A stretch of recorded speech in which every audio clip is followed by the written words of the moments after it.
Olá, turminha do oitavo ano, tudo bem com vocês? Eu espero que vocês estejam bem, estejam se cuidando. Nosso componente curricular é ciência, nosso objeto de conhecimento é os principais instrumentos que auxiliam no estudo da meteorologia. Ao assistirmos ao noticiário que dá ênfase à previsão do tempo, podemos nos perguntar como eles obtêm tantas informações. Mesmo que não seja tão preciso, indicam boa parte do que vai acontecer no tempo naquele dia.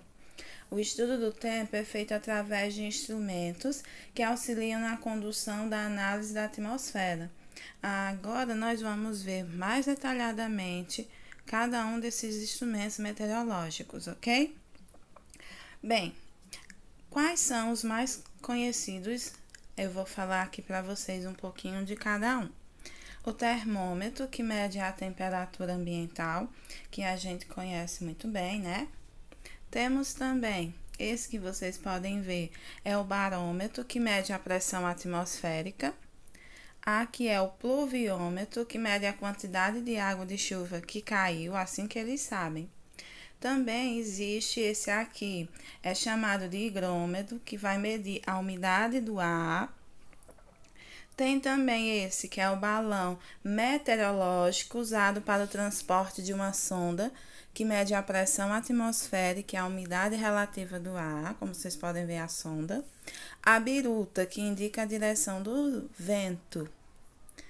E também vai ter o anemômetro, que também vai indicar a direção do vento, ok?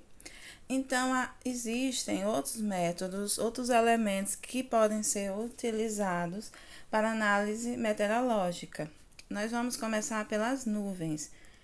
Quem nunca olhou para o céu e brincou ver formas nas nuvens? Pois é, cada nuvem ela vai identificar, ela vai estar situada a uma determinada altitude e elas vão indicar como estará o tempo. Também pode ser usado para saber. Vocês sabiam disso? Bem, a primeira nuvem que a gente vai estudar são as nuvens estratos, que são as que vocês podem ver.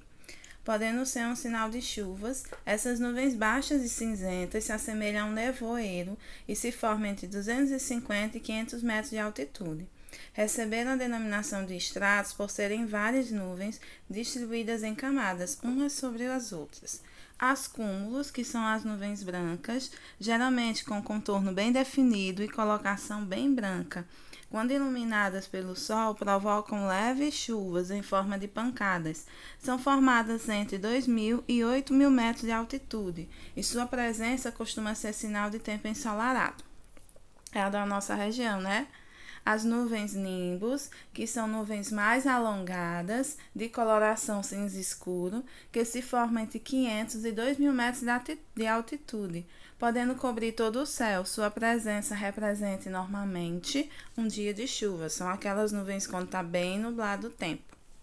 As nuvens cirrus são nuvens das mais elevadas altitudes, entre 8.000 e 10.000 metros e de temperatura abaixo de 0 graus, formadas por pequenos cristais de gelo e que costumam ser sinal de bom tempo, ou seja, um dia claro e sem chuva.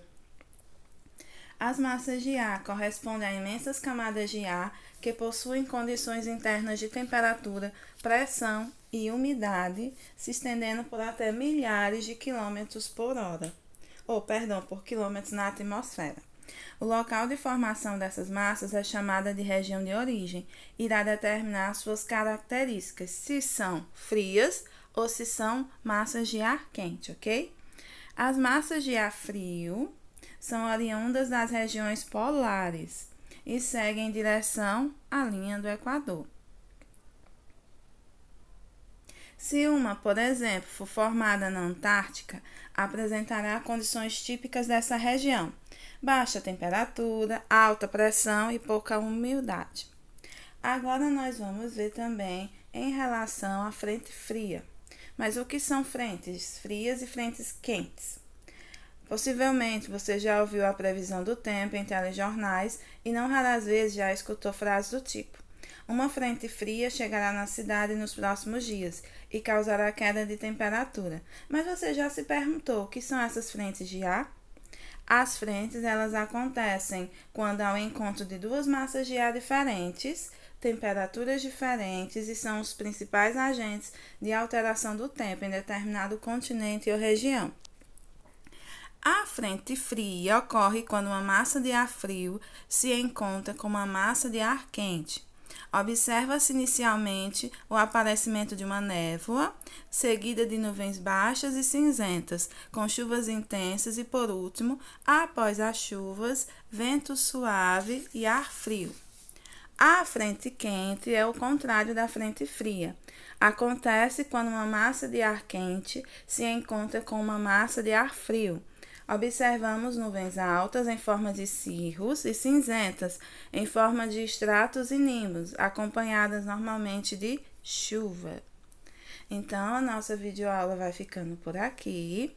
Eu espero que esse vídeo tenha te ajudado a entender mais os principais instrumentos que auxiliam na previsão do tempo. Até a nossa próxima aula!